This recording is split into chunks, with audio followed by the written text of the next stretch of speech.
Pathology breast cancer നിർണയത്തിൽ ഒരു പ്രധാന പങ്ക് വഹിക്കുന്നുണ്ടെന്ന് നിങ്ങൾക്കറിയാമോ? പത്തോളജി എന്നാൽ മൈക്രോസ്കോപ്പിൽ വെച്ച് ടിഷ്യൂവും സെല്ലുകളും പഠിക്കുന്ന ഒരു ശാസ്ത്രമാണ്. ശരീരത്തിന്റെ മുഴയിൽ നിന്നും ഒരു ടിഷ്യൂ ബയോപ്സി എടുത്താൽ അതിൽ ക്യാൻസർ സെൽ ഉണ്ടോ എന്നും അതിന്റെ ഉപവർഗം എന്താണെന്നും ഒരു പത്തോളജിസ്റ്റിന് പറയാൻ സാധിക്കും. എന്നാൽ ഒരു മൈക്രോസ്കോപ്പിക് ഡയഗ്നോസിസിൽ മാത്രം ഒതുങ്ങുന്നതല്ല പത്തോളജി. ബ്രസ്റ്റ് ക്യാൻസർ ഓരോ രോഗിയിലും വ്യത്യസ്തമായാണ് പെരുമാറുന്നത്.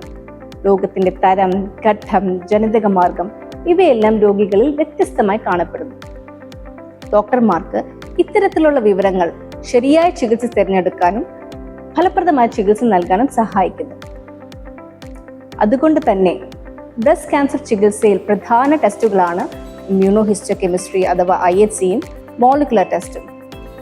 ഇമ്മ്യൂണോഹിസ്റ്റോകെമിസ്ട്രി ക്യാൻസർ സെല്ലിലെ പ്രോട്ടീനുകളായ ER, PR, HER2/neu എന്നിവയുടെ സാന്നിധ്യമാണ് പരിശോധിക്കുന്നത്. ഇമ്മ്യൂണോഹിസ്റ്റോകെമിസ്ട്രി രോഗികളുടെ ചികിത്സ കൂടുതൽ വ്യക്തിപരവും ഫലപ്രദവുമാക്കാൻ സഹായിക്കുന്നു.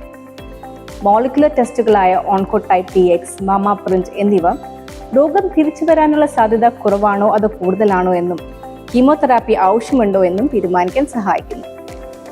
മുൻപേ കണ്ടെത്തുകയും ശരിയായ ചികിത്സ നൽകുകയും ചെയ്താൽ ബ്രസ്റ്റ് ക്യാൻസർ പൂർണ്ണമായും സുഖപ്പെടുത്താൻ സാധിക്കും.